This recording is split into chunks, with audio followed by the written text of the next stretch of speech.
Ben Shapiro, जो कि American conservative political commentator है, उनसे एक बार एक लड़के ने पूछा कि मान लो अगर तुम एक पेंसिल की फैक्ट्री के मालिक हो और मैं उस पेंसिल की फैक्ट्री में एक मजदूर हूँ। तुम सारी मशीनरी खरीद सकते हो, सारे रॉ मटेरियल्स खरीद सकते हो, लेकिन मेरे जैसे मजदूरों के बिना तुम पेंसिल्स नहीं बना सकते।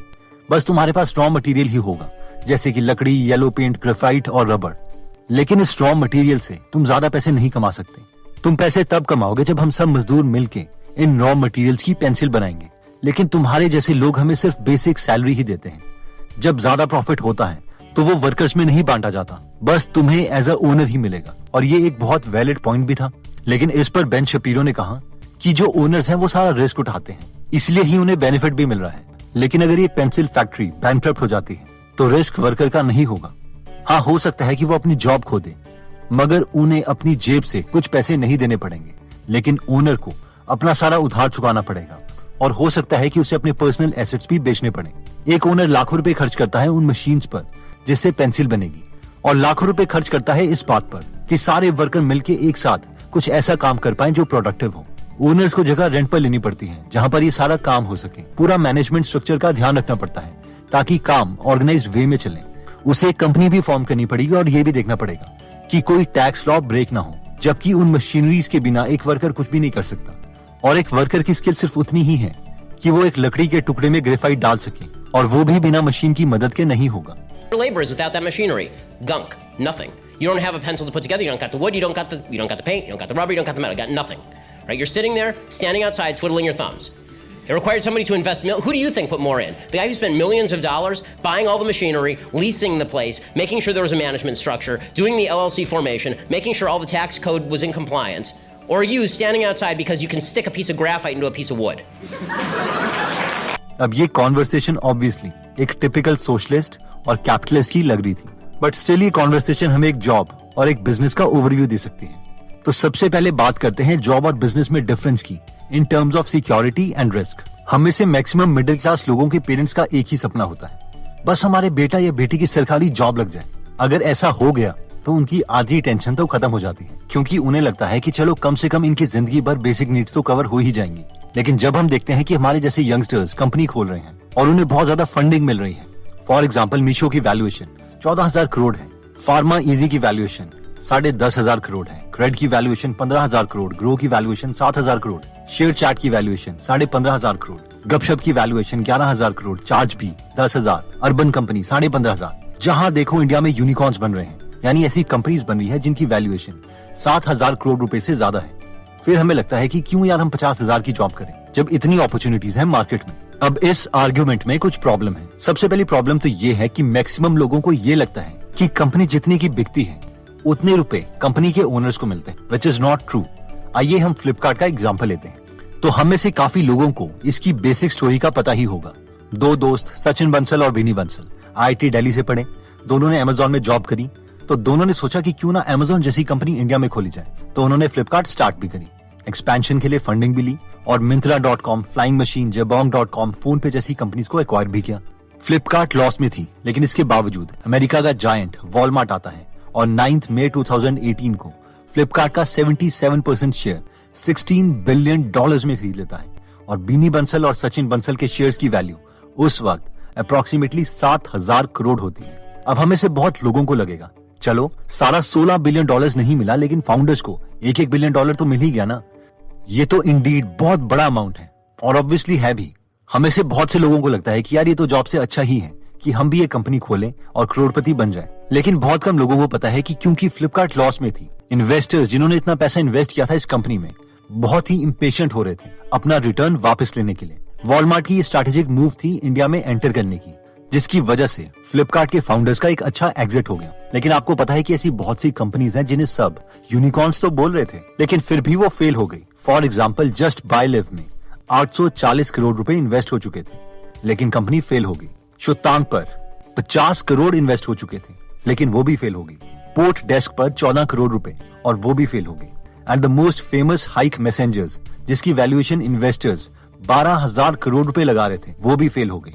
In short 90 to 95% of the business fail हो जाते हैं अपने पहले 5 सालों में, जबकि बाकी बचे हुए बिजनेस में से भी 80% बिजनेसेस फेल हो जाते हैं। यानी स्टैटिस्टिकली स्पीकिंग आपका IIT, MIT में एडमिशन लेना बहुत आसान है एज कम्पेयर टू एक सक्सेसफुल स्टार्टअप खड़ा करना जिसकी वैल्यूएशन $1 बिलियन में हो। Do not get depressed, but this is pure data.